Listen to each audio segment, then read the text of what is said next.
What if the government that sent you to war already knew the chemicals raining down on your head could kill you and said nothing for 30 years?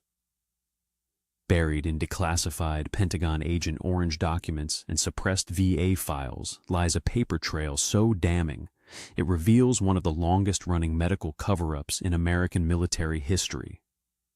This is the story they spent decades trying to make sure you'd never hear. Between 1962 and 1971, the United States military executed Operation Ranch Hand, a massive aerial herbicide campaign over the jungles of Vietnam, Laos, and Cambodia. The mission's motto was chillingly casual: only you can prevent a forest. Over the course of 9 years, American C-123 aircraft sprayed roughly 20 million gallons of chemical herbicides across Southeast Asia, with the most infamous being Agent Orange, a 50-50 mixture of 2,4-D and 2,4,5-T contaminated with dioxin, one of the most toxic substances ever synthesized by man.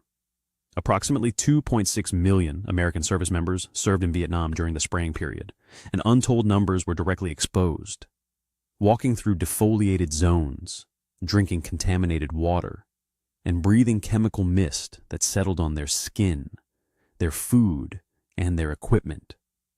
But what the troops on the ground didn't know, and what the Pentagon already did, was that the chemical companies manufacturing these herbicides had warned the government about dioxin contamination as early as 1965.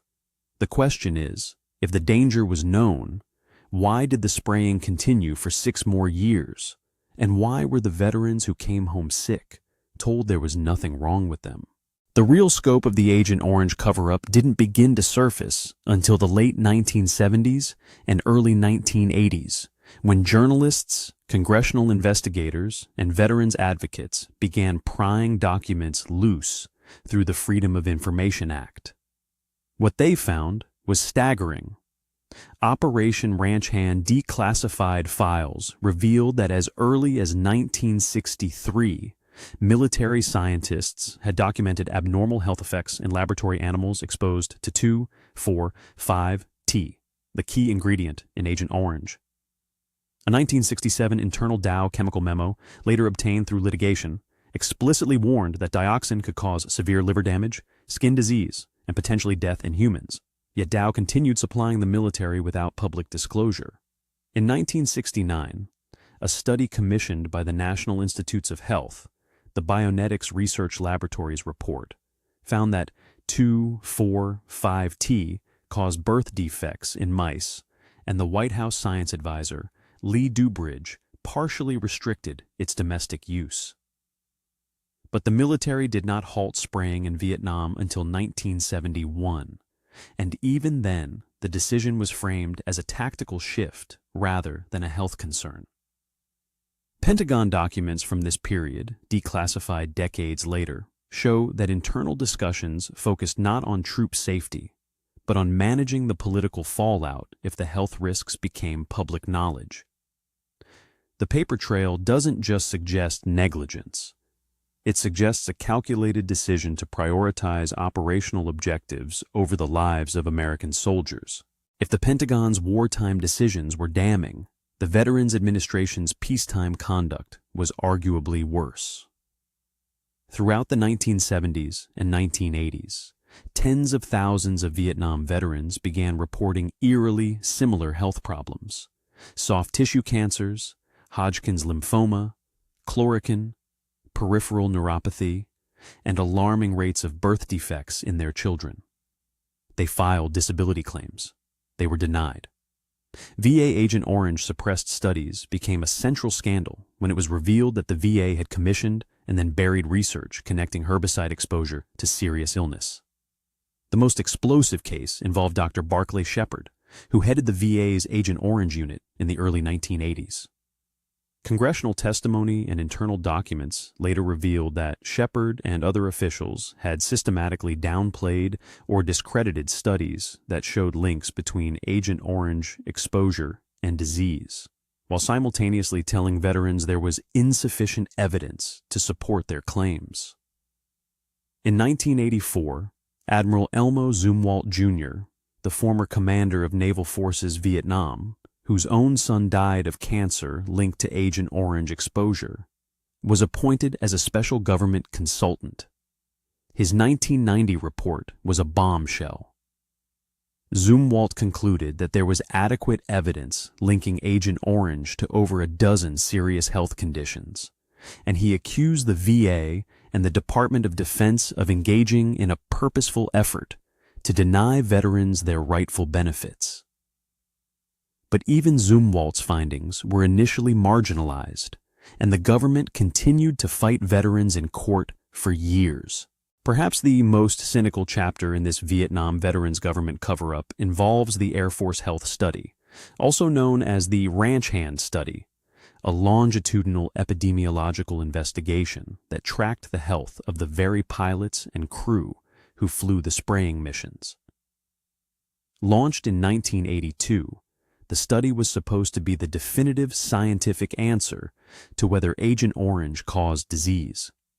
For nearly 2 decades, the Air Force periodically released findings that were suspiciously inconclusive, often stating that no significant health differences existed between ranch hand personnel and the control group. Veterans advocates and independent scientists cried foul.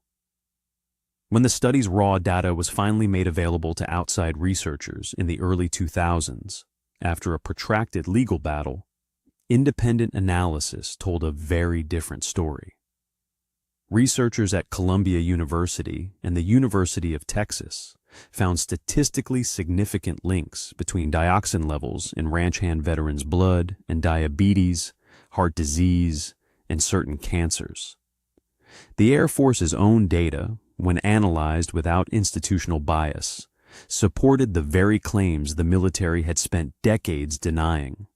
In 2000, the Air Force quietly transferred control of the study data to the Institute of Medicine, and in 2003, an IOM review confirmed associations between Agent Orange exposure and a growing list of diseases. The science had been there all along. It had simply been interpreted through a lens designed to protect the government from liability, not to protect the veterans who served. As of today, the VA recognizes presumptive service connection for over a dozen diseases linked to Agent Orange exposure, including several types of cancer, type 2 diabetes, ischemic heart disease, and Parkinson's disease. The Agent Orange Act of 1991 and subsequent legislative updates eventually forced the government's hand, mandating that the VA provide benefits to exposed veterans even without individual proof of causation. But this victory came decades too late for hundreds of thousands of veterans who died without recognition, whose claims were denied, and whose families were told their suffering was unrelated to their service. The financial toll is staggering. The VA has paid out billions in Agent Orange-related disability compensation, but the human cost is incalculable. And the story is not over. Advocates continue to fight for veterans who served in Thailand, on contaminated C-123 aircraft after the war, and at test and storage sites across the United States where Agent Orange was handled. Declassified documents continue to surface, each one adding another layer to a cover-up that spanned administrations, agencies, and decades. The lesson of Operation Ranch Hand is not just about one chemical or one war. It's about what happens when institutional self-preservation is valued more than the truth, and more than the people who sacrificed everything in service to their country. And the most troubling question remains: what else is still classified? If this story shook you, subscribe and hit the bell, because next week we're diving into another declassified military program where the government tested something far worse on people who never knew they were subjects. You won't want to miss it.